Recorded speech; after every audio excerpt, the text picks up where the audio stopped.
नमस्कार मित्र हो, मी कृषीभूषण ओमकार मस्कल्ले. आपण हे पाहू शकता 8 सिस्टिमा बायोगॅस आहे.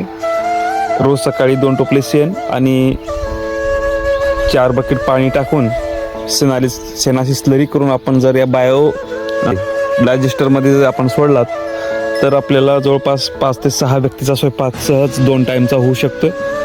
आणि या बायोगॅसमधून जी आउटपुट आहे, जी निघणारी स्लरी आहे, या स्लरीपासून आपल्याला चांगल्या उत्कृष्ट पद्धतीचं गांडूळ खतसुद्धा आपल्याला बनवता येतं. त्याचबरोबर जास्त झालेली स्लरी आपण एका खड्यामध्ये आपण इथं साठवून ठेवून यापासून सुद्धा आपल्याला चांगल्या पद्धतीचं उत्कृष्ट असं खत तयार होऊ शकते. यामध्ये आपल्याला गांडूळ वाढण्यासाठी, गांडूळ कल्चर वाढण्यासाठी या ठिकाणी आपण हे बनवून ठेवलेलं आहे गोकृपामृत. हे गोकृपामृतचे आठवड्यातून 1-2 वेळेस जर आपण ह्याच्यावरती शिंपडलं, एक 10-20 लिटर जर आपण टाकलं तर नक्कीच गांडूळ खतामध्ये जास्त प्रमाणामध्ये गांडुळाची वाढ होऊ शकते. म्हणून आपण या पद्धतीनं आपल्याला बायोगॅस बसवून त्या शेणापासून गॅस बनवता येते आणि स्लरी पण मिळते, खत मिळू शकते. असे एका शेणापासून अनेक फायदे आपल्याला मिळू शकतात.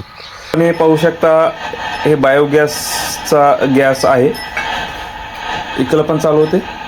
बरं ठीक आहे. एक तरी आपले जे काही जनावरांचं शेण आहे त्या शेणापासून हे बायोगॅस चालू आहे आणि ह्या पद्धतीनं चालू शकते. जवळपास आपल्या 4 ते 5 व्यक्तीचं स्वयंपाक यावरती होऊ शकतं.